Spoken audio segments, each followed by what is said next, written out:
నమస్తే. ఈనాటి మన విశ్లేషణకు స్వాగతం. ఈరోజు మనం ఆదికాండములోని ఒక అత్యంత నాటకీయమైన కథను అన్వేషించబోతున్నాం. ఇది కేవలం చరిత్ర కాదు సుమా, మానవ నైజం, నైతికత, వాటి పరిణామాల గురించి ఎన్నో లోతైన ప్రశ్నలను లేవనెత్తే అద్భుతమైన ప్రయాణం. ఇంకెందుకు ఆలస్యం, నేరుగా కథలోకి వెళ్ళిపోదాం. సరే, ఇప్పుడు దీనిలోకి కాస్త లోతుగా వెళ్దాం. ప్రాణాలు దక్కించుకోవడానికి పారిపోండి, వెనక్కి తిరిగి చూడకండి. అక్షరాల ఒక మహావిపత్తు ముంచుకొస్తున్న క్షణంలో దేవదూతలు ఇచ్చిన అత్యంత కీలకమైన హెచ్చరిక ఇది. వింటుంటేనే ఉత్కంఠగా ఉంది గదూ. ఇది కేవలం ఊరు విడిచి వెళ్లమని చెప్పడం కాదు, గతాన్ని పూర్తిగా వదిలేయాలనే ఒక కఠినమైన షరతు. అసలీ క్షణానికి దారితీసిన పరిస్థితులేంటి, ఆ తర్వాత ఏం జరిగిందనేది మనం ఖచ్చితంగా తెలుసుకోవాల్సిన అద్భుతమైన విషయం.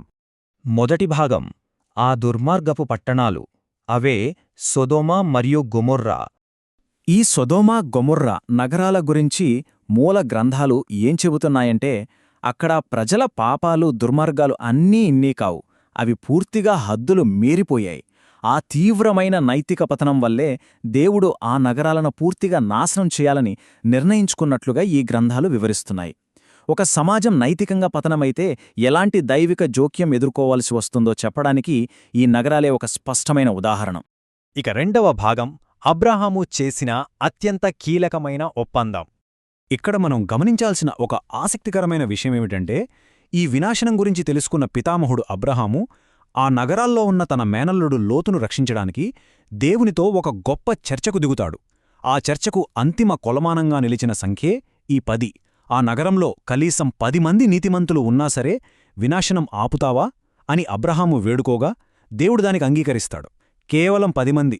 ఇది మామూలు బేరసారం కాదండి, దయకోసం, మానవత్వం కోసం చేసిన ఒక గొప్ప ప్రయత్నం. ఇప్పుడు మూడవ భాగం, దేవదూతల రక్షణ చర్య. దురదృష్టవశాత్తు ఆ నగరాలలో ఆ 10 మంది నీతిమంతులు కూడా దొరకలేదు. కేవలం లోతు కుటుంబం మాత్రమే మిగిలింది. ఆ రాత్రి జరిగిన గందరగోళాన్ని ఒకసారి ఊహించుకోండి. మొదట మనుషుల రూపంలో 2 దేవదూతలు వస్తారు. లోతు వారికి ఎంతో గౌరవంగా ఆతిథ్యమిస్తాడు. కాని ఆ నగరంలోని దుర్మార్గులైన ప్రజలంతా ఒక గుంపుగా వచ్చి ఏకంగా ఆ దేవదూతలపైనే దాడికి దిగుతారు. ఇది వారి క్రూరత్వానికి పరాకాష్టాన్ చెప్పొచ్చు. అప్పుడు ఆ దేవదూతలు తమ దైవిక శక్తితో ఆ దాడి చేస్తున్న వారికి అంధత్వం కలిగించి లోతు కుటుంబాన్ని అద్భుతంగా రక్షిస్తారు. ఆ రాత్రి వాతావరణం ఎంత భయంకరంగా ఉందో కదా. నాల్గవ భాగం, అగ్నిగంధకాల వర్షం. సమయం వేగంగా గడిచిపోతోంది, తెల్లవారుతోంది, ఉత్కంఠ తారాస్థాయికి చేరుకుంది. దేవుని ఆగ్రహం నగరాలపై పడటానికి సిద్ధంగా ఉన్న తరుణంలో దేవదూతలు లోతుకు, అతని భార్యకు, 2 కుమార్తెలకు ఒక అత్యవసర హెచ్చరిక జారీ చేశారు. ఏమాత్రం వెనక్కి తిరిగి చూడకుండా పర్వతాల వైపు పారిపోవాలని చెప్పారు. వారు నగరాన్ని దాటుతున్న సమయంలోనే అక్షరాల ఆకాశం విరుచుకుపడింది. మూల గ్రంథం ఈ వినాశనాన్ని అత్యంత భయానకంగా వివరిస్తుంది. ఆకాశం నుండి అగ్ని గంధకాల వర్షం సొదొమ గొమొర్రా నగరాలను కమ్మేసింది. మనుషులు, భవనాలు, ఆఖరికి సమస్తం క్షణాల్లో బూడిదగా మారిపోయాయి. ఇది ఆ పాత్రల ముందున్న 2 విభిన్న ఎంపికలను మనకు అద్భుతంగా వివరిస్తుంది. ఒకవైపు కింద ఉన్న నగరాలు అప్పటికే పూర్తి విధ్వంసానికి గురై బూడిదగా మారుతున్నాయి. మరోవైపు దానికి పూర్తి విరుద్ధంగా ముందున్న పర్వతాలు వారికి భద్రతనిస్తున్నాయి. ఒకవైపు మరణం, మరోవైపు ప్రాణరక్షణ. వారు బతకాలంటే ఆ పర్వతాలను చేరుకోవడం ఒక్కటే మార్గమని మనకు ఇక్కడ స్పష్టంగా అర్థమవుతుంది. ఇక 5వ భాగం, ఆ ప్రసిద్ధ ఉప్పు స్తంభం. ఇక్కడే ఈ కథలో అత్యంత విషాదకరమైన, ప్రసిద్ధమైన మలుపు వస్తుంది. ఇదంతా లోతు భార్య చుట్టూ తిరుగుతుంది. శారీరకంగా వారు నగరం నుండి బయటపడినా మానసికంగా ఆమె ఆ నగరం నుండి బయటపడలేకపోయింది. ఆమె చేసిన ప్రాణాంతకమైన తప్పు కేవలం వెనక్కి చూడటం మాత్రమే కాదు, తాను వదిలేసిన ఇల్లు, సంపద మీద ఉన్న తీవ్రమైన మమకారం ఆమెను అలా వెనక్కి చూసేలా చేసింది.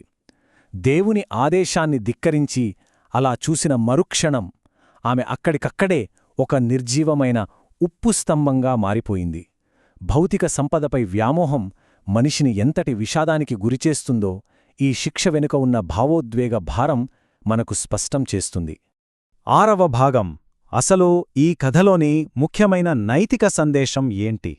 కాబట్టి ఇక్కడ అత్యంత కీలకమైన అంశమేమిటంటే, ఒకవైపు నగరాలు నాశనమయ్యాయి, మరోవైపు లోతు భార్య ప్రాణాలు కోల్పోయింది. కాని లోతు, అతని 2 కుమార్తెలు సురక్షితంగా పర్వతాలకు ఎలా చేరుకోగలిగారు? దీనికి కారణం వారు దేవుని ఆజ్ఞకు బేషరతుగా విధేయత చూపడమే. మూల గ్రంథం మనకు స్పష్టమైన సందేశమిస్తోంది. మానవత్వం హద్దులు దాటిన పాపానికి ఎప్పటికైనా శిక్ష తప్పదు. రక్షణ పొందాలంటే దైవిక ఆజ్ఞలకు సంపూర్ణంగా లోబడి ఉండాలి, మరియు మన పతనానికి కారణమయ్యే గతకాలపు అనుబంధాల వైపు ఎప్పటికీ వెనక్కి తిరిగి చూడకూడదు. చివరగా ఒక లోతైన ఆలోచనతో ఈ విశ్లేషణను ముగిద్దాం. వెనక్కి తిరిగి చూడటం, గతాన్ని పట్టుకుని వేలాడటం మన సొంత వినాశనానికి దారితీస్తుందని తెలిసినా కూడా మానవ స్వభావం ఎందుకు పదే పదే గతం వైపు అంతగా ఆకర్షించబడుతుంది? దేన్ని వదిలేయడానికి మనం అంతగా కష్టపడతాం? ఈ ప్రాచీన సాహిత్యం అందించే ఈ కాలాతీతమైన ప్రశ్నను మరింత లోతుగా ఆలోచించండి. ఈనాటి మన విశ్లేషణ మీకొక కొత్త దృక్పథాన్ని అందించిందని ఆశిస్తున్నాను.